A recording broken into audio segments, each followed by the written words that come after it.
A major fire at a garage company in Noord-Scharwoude has raised serious concerns after asbestos was confirmed at the site. While the flames and smoke may fade quickly, the risks linked to asbestos can last for decades. This video explains what asbestos is, why fires make it more dangerous, how exposure happens, and what first responders and residents need to know to protect their health and safety. What is asbestos and why was it used so widely in buildings? Asbestos is a group of naturally occurring mineral fibers that were widely used in construction for much of the 20th century.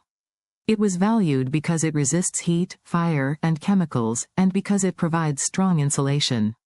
For these reasons, asbestos was commonly installed in roofs, garage panels, insulation, cement sheets, ceiling tiles, and pipe coverings, especially in buildings constructed before the early 2000s. Why is asbestos dangerous to human health? Asbestos becomes dangerous when its tiny fibers are released into the air and inhaled. These microscopic fibers cannot be seen or smelled, but once they enter the lungs, the body cannot remove them. Over time, they can cause serious diseases such as asbestosis, lung cancer, and mesothelioma. These illnesses often appear many years or even decades after exposure. Why does a fire increase the asbestos risk? In normal conditions, asbestos materials that remain intact are considered relatively stable. Fire changes this situation completely. Extreme heat, explosions, and structural collapse break asbestos materials apart, turning them into a fragile form that releases fibers easily.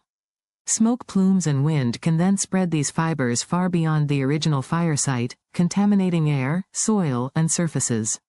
What happened during the Noord-Scharwoude fire?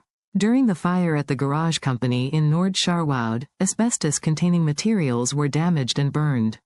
Authorities later confirmed the presence of asbestos, meaning that fibers may have been released into the air and deposited in surrounding areas. This confirmation immediately raised concerns for emergency workers, nearby residents, and anyone exposed to the smoke or debris. How can people be exposed to asbestos after a fire? Exposure can happen in several ways. Airborne fibers can be inhaled directly from smoke clouds. Fibers can also settle as dust on streets, homes, vehicles, and gardens, where they may later be stirred up again by wind or movement.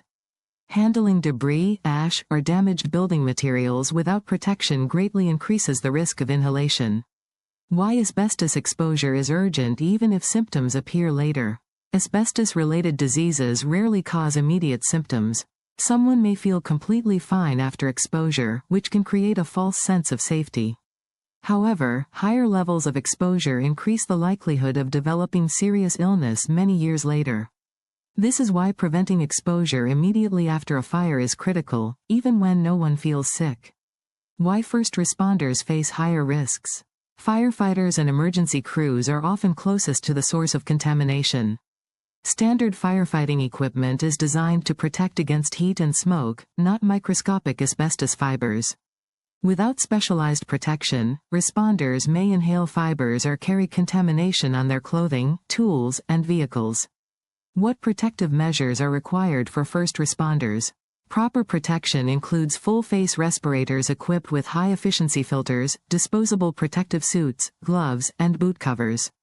Strict procedures are needed to control access to the site, decontaminate personnel and equipment, and safely dispose of contaminated materials. Handling asbestos safely requires training that goes beyond standard fire response. What should residents near the fire do immediately? Residents in affected areas should stay indoors as much as possible and keep windows and doors closed. Ash, dust, and debris should not be touched. Children and pets should be kept away from potentially contaminated outdoor areas. These steps reduce the chance of inhaling or spreading asbestos fibers. Is it safe to clean up ash or dust at home? Cleaning should only take place after authorities confirm it is safe to do so. Dry sweeping, vacuuming, or pressure washing can release fibers back into the air. If asbestos debris is visible or suspected, professional cleanup services are necessary. Attempting to remove asbestos without proper equipment can increase exposure. What should someone do if they think they were exposed? Anyone who believes they may have been exposed should contact local health or environmental authorities for guidance. Medical advice may include documenting the exposure and monitoring health over time. Keeping accurate records is important for future health assessments. Why long-term monitoring is essential after an asbestos incident. Asbestos contamination does not disappear once the fire is extinguished. Air, soil, and surface testing may be required over an extended period. Clear communication from authorities helps communities understand risks, cleanup progress, and health resources. Long-term vigilance protects both current and future residents.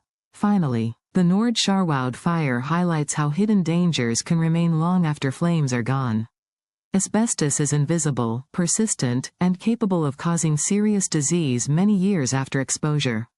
Understanding the risks, following official guidance, and avoiding unnecessary contact with contaminated materials are essential steps in protecting public health.